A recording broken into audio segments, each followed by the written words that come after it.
उहाँले चाहिँ जनताको आशा भएर बस्नु भएको थियो क्या उहाँ जनताको आशा भएर बस्नु भएको थियो त्यही भएर चाहिँ जनताले उहाँलाई चाहिँ खोजिरहेको अवस्था छ क्या बुझ्नुभयो नि नागरिकहरूले त त्यही काम देखेर त आज यहाँ धाइरहेछ नि त नागरिकहरूले धायो नि त यहाँ र नागरिकहरू किन धाने एउटा युथ धायो एउटा नागरिक धायो यहाँ किन उहाँबाट काम हुन्छ भने सबै धायो त यहाँ त ट्रायल गरेर सुदन गुरुङको पदै धरा जागिर गयो भन्ने आएको यो कस्तो भने चाहिँ यसलाई चाहिँ राजनीतिकरण गरियो क्या बिचले राजनीति गर्यो कसैले चाहिँ युथलाई चाहिँ एउटा चाहिँ होइन यो पार्टीको त्यो पार्टीको अन्त ट्याग लगाइदियो क्या मैले त त्यस्तरी बुझ्छु हामी एउटा युथ हो क्या सर हामी युथ हो उहाँले राम्रो काम गर्नुहुन्छ भनेर चाहिँ यहाँ हामी एउटा युथ यहाँ अहिले सबै आएको छ नि त जेनजीको आएको छ को छ आज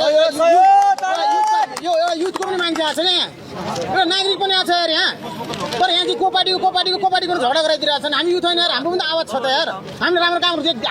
राम्रो काम देख्दैनौँ हाम्रो आँखा छैन यार हाम्रो पनि त आँखा छ के भन्नुहुन्छ त अब हामी के भन्छौँ भने कि हामी नागरिक हो हामी चाहिँ एउटा हामी सबै हो हामीले के भन्छौँ भने राम्रो मान्छेलाई चाहिँ होइन सबै नागरिक उठ्नुपर्छ क्या सबै नागरिकले कुरा उठाउँछ राम्रो नागरिकलाई उहाँले राम्रो काम गर्नुभएको थियो उहाँले देशको चाहिँ एउटा राम्रो भलोको लागि काम गर्नुभएको थियो सबै नागरिकहरू उठ्यो क्या